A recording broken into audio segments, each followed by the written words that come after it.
নমস্কার, আশা করছি সকলে খুব ভালো আছেন, সুস্থ আছেন। তো আজ আমি চলে এসেছি আপনাদের সামনে তুলে ধরবো আমার বাবার বাড়ির কালী পুজো। তো এই যে উঠে পড়েছি গাড়িতে সপরিবারে, মানে ছেলে, কর্তা, গিন্নি সবাই মিলে চললাম বাবার বাড়ি কালী পুজোতে। তো এবার এই যে চলে এসেছি, মায়ের পুজো অলরেডি শুরু হয়ে গেছে, কারণ আমার সন্ধে হয়ে গেছে আসতে। জগৎপতে অনুকম্পায় মাং ভক্তাম গৃহানঘ্যাম দিবাকর আসে।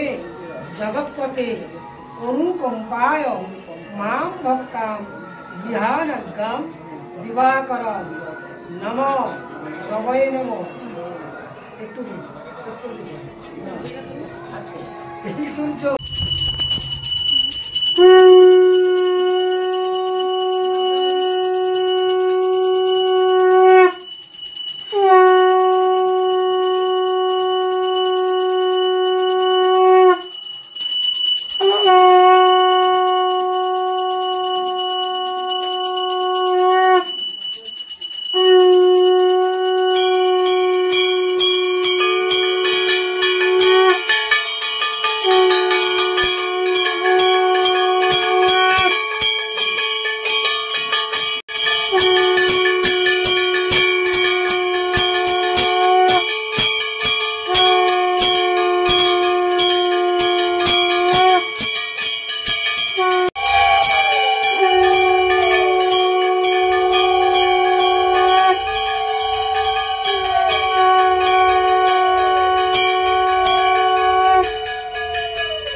পুজো সমাপ্ত হয়ে গেল, হোমযজ্ঞ সম্পন্ন হলো।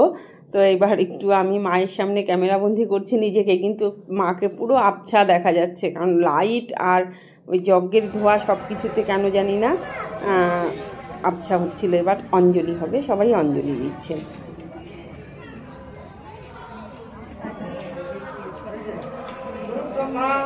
গুরু বিষ্ণু গুরুদেব মহেশ্বর গুরুদেব পরম ব্রহ্ম তস্मै শ্রী গুরবে নমঃ। এসবে পুষ্পাঞ্জলি সব ভাবনাও সব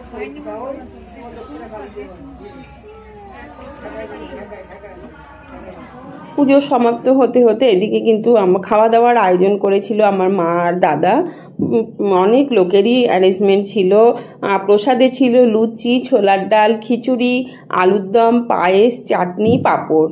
তো সবাই পরিবেশন করছে, ক্যাটারিং ছেলেরাই পরিবেশন। এই যে আমার দাদা সব দেখাশোনা করছে।